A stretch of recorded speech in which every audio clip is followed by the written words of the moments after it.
Welcome to Conversations. I'm Muqtadar Khan, your host, and today I'm going to talk to you about an interesting article that was published in the Hindu.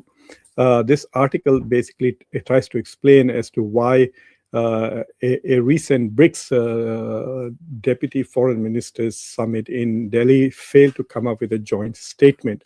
It highlights a very interesting strategic development. It basically shows as to how India is increasingly becoming out of sync with the rest of the global south. It highlights not only the fact that there seems to be a huge divergence or growing divergence between India and nearly all the countries of the global south and members of BRICS, as well as, if you recall, Shanghai Cooperation Organization, where India played a similar role when it came to condemnation of the attacks on Iran in June of last year. But this article is interesting. It obviously a lot of the participants spoke with Hindu's correspondents. This article was written by Suhasini Haider, who is the diplomatic editor at the Hindu. She is, in my opinion, easily the best foreign policy reporter slash analyst in India. She reports on very critical issues. Most of the issues that she highlights, whether it's on her social media or in her reporting at the Hindu, are of critical value.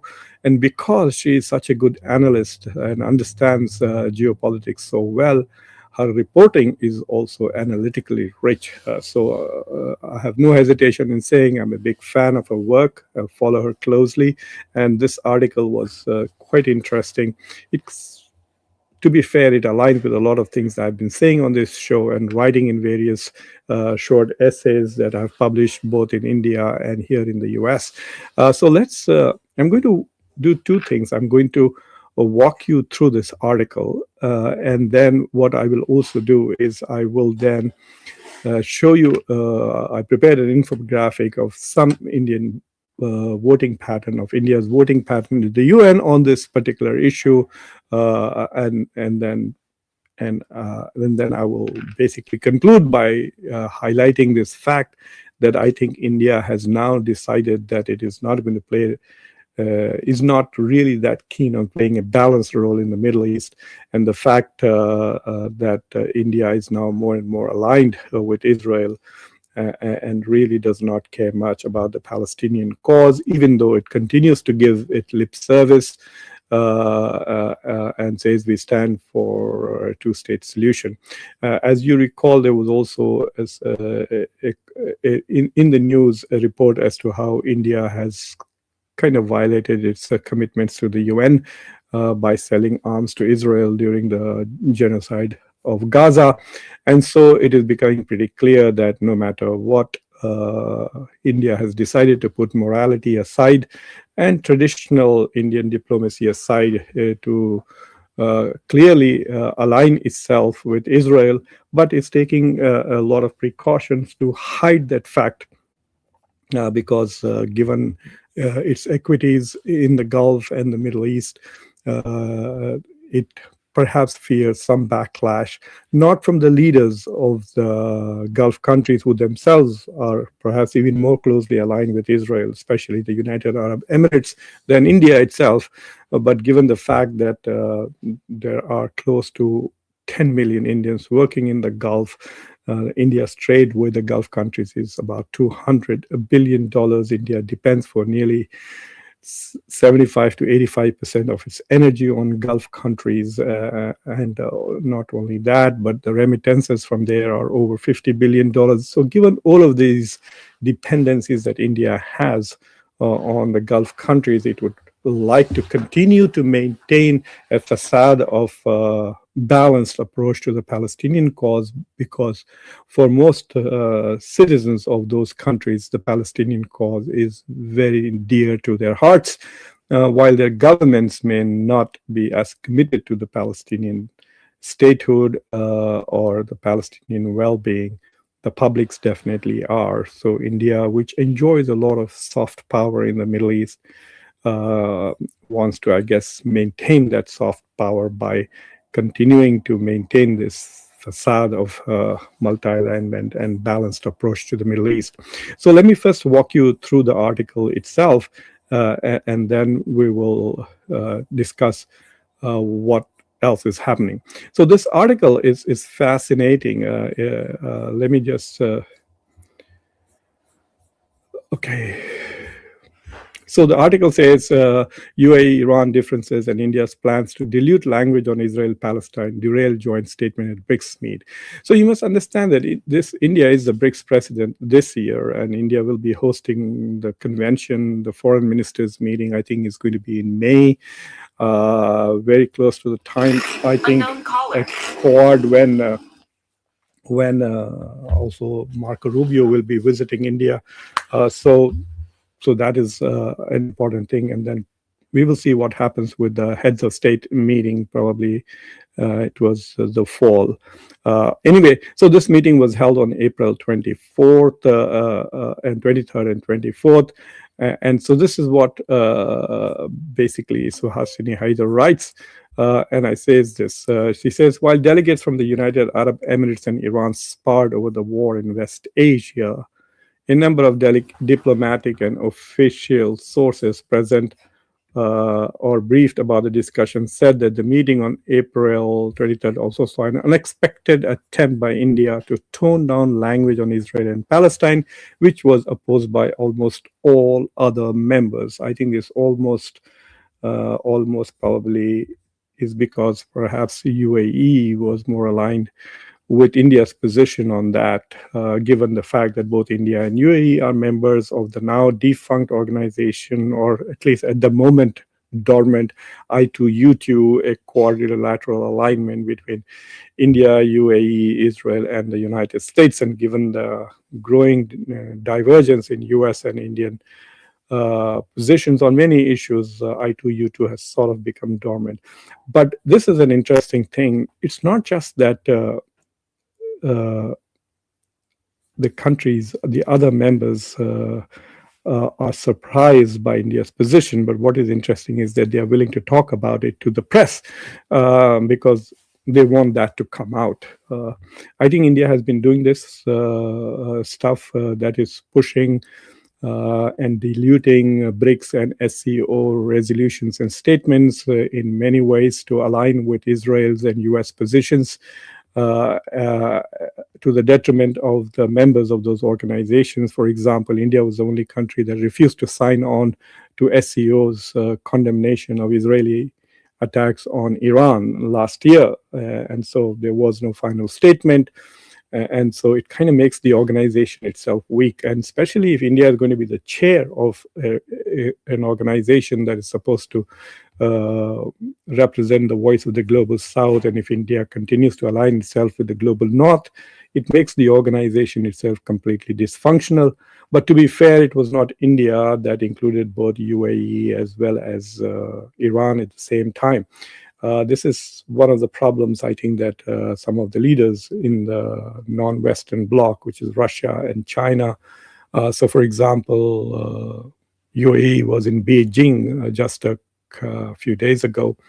The foreign minister of UAE was in Beijing, and so there was this discussion as to what is going on between UAE and China. And UAE is supposedly so much in the US camp. It has now withdrawn from OPEC. We'll talk about that in a separate position. But so UAE's position is often problematic.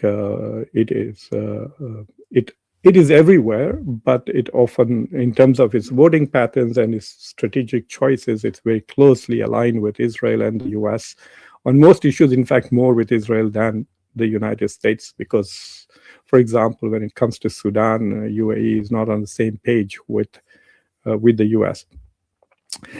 She continues to write, the issues have set the stage for more difficult negotiations in the weeks ahead, as BRICS foreign ministers are due to meet on May 14th and 15th, with a summit scheduled for September 10 to 11 this year. Yes, it's in the fall.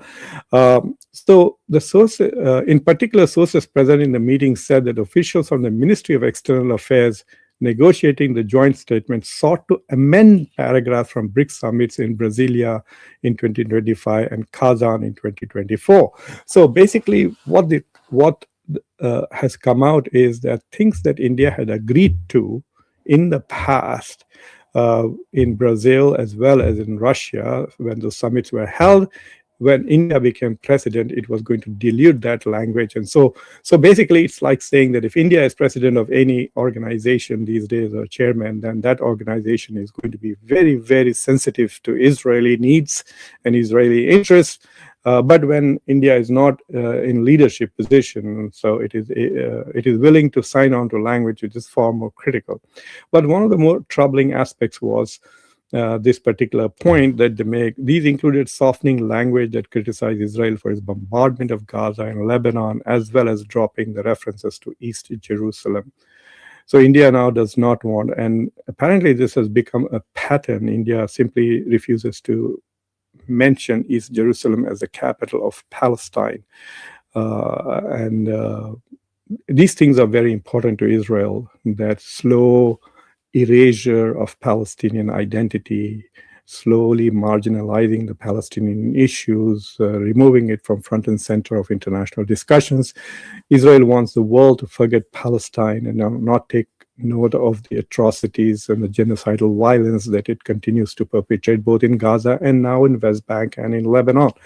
So this is what one of the diplomats told her. We were very surprised that India has agreed to such language at many multilateral fora, said a diplomat who was not to be named. However, another diplomat pointed out that India had incorporated such changes during the India-Arab League summit held in Delhi in January. In bilateral statements, India stopped using the term East Jerusalem in 2017 onwards. That's a very interesting observation.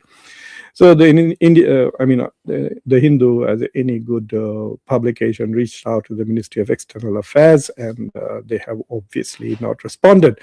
So the point is happening is that, yes, BRIC is deeply polarized, but if BRICS is going to represent the voice of the global South, then I don't think that India is a good leader for BRICS in many ways, because India seems to continue to want to be in the US camp, and no matter how much in the United States or Donald Trump insults India, abuses India, India will remain quiet. As recently you saw how an RSS ideologue very close to the BJP, Ram Madhav, was so servile, subservient in his interventions here in Washington, D.C., where he tried to tell the Washington policy community that India does whatever America wants, even to the point of literally making factually incorrect statement. Of course, thanks to social media these days, he was immediately berated by people in India, and then he apologized and reversed his position. But nevertheless, India seems to be desperate to convey the message that it is deeply aligned with Israel and with the United States, and yet wants to maintain its position as a leader of the global South. And at some point, it's going to be apparent to everybody in the global South that this is what India is doing. I don't know why that has not yet become a big issue. So the other thing that I want to do is to share with you a certain voting pattern of India. So I looked at how India has been lately voting at the UN. So in the last 2 years, 2024 to 2026. So for example, on June 12th, on the Gaza ceasefire resolution, which demanded immediate, unconditional, and permanent ceasefire and humanitarian access in Gaza. If you look at how India voted, it abstained. Whereas if you look at Brazil, China, and the entire global South, a vast majority of them voted for it. So here you can see Indian government thinks this is multi-alignment, but it is not taking a principled position. A country that does not take a principled position in alignment with the values of the United Nations Charter, and then aspires to become a permanent member, can we trust India to to be a guardian of UN values is the question that comes to mind. And then again in October 27, September 18, June 12th onwards, repeated Gaza-related resolutions. India voted each time as abstain, whereas the rest of the global south, whether it's Brazil or China, again, a majority of countries from the south voted in favor of that resolution. So consistently, India, which means that if India became a permanent member, then of the UN Security Council with a veto power, then Israel probably will have two veto powers in the UN Security Council, one America's and the other India's. And someone needs to write an article with that headline, actually, that if India becomes a permanent member of the UN Security Council, it would mean that Israel will have two votes in the UN Security Council. And it would be interesting. India and the US can then, divide the workload in protecting Israel, even when it commits genocide from international censure. And then on March 27, arms embargo on Israel. Again, India abstained, and the rest of the global south was in favor. The reason why I picked Brazil and China is because these are leaders of the BRICS movement, as well as very prominent in the global south. Under Lula, Brazil has taken much stronger positions critical of the US and the global north than India has. And then again, investigations into Israeli violations. Resolution to establish an independent commission to investigate. Even there, India abstained. India cannot even... Well, it should be obvious for now that basically India seems to be so overly dependent. And when questions are asked as to why India does this, there's this standard response we get from proxy voices of the current government. And Dr. Jaishankar even once said so, that Israel has stood with India, especially during the war in Kargil against Pakistan. And so India is returning the favor.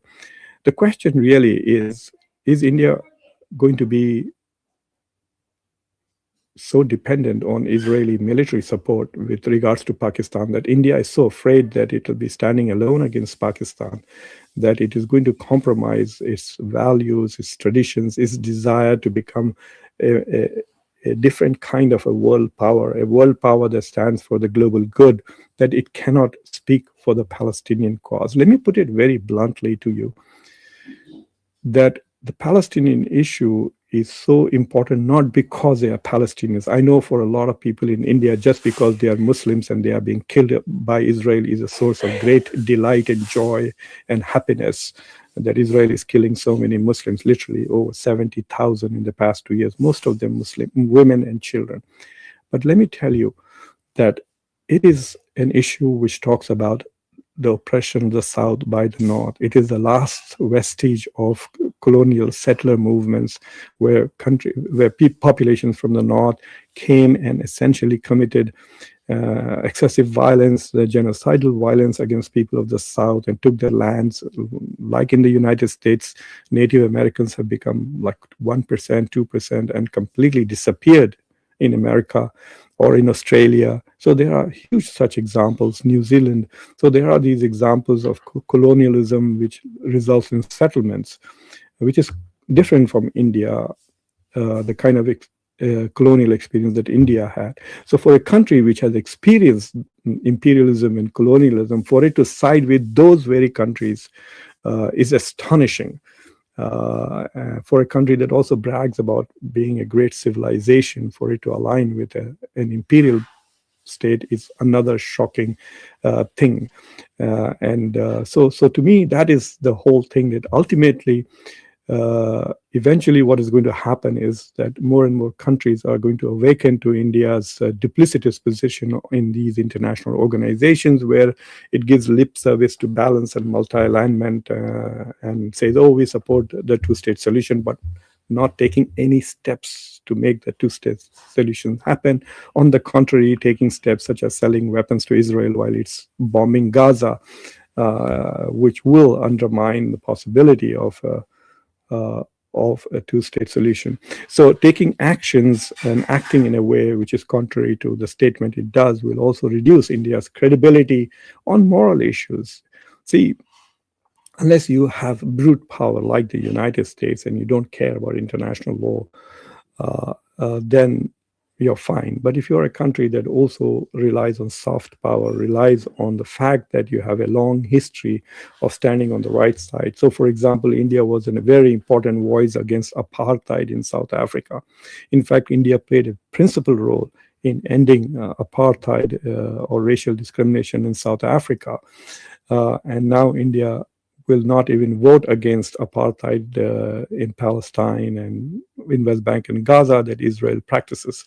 So that is the point that I want to make. Is that's fine. Yeah, if this is the moral direction in which Indian foreign policy wishes to go, but the point is that this will impact India's soft power.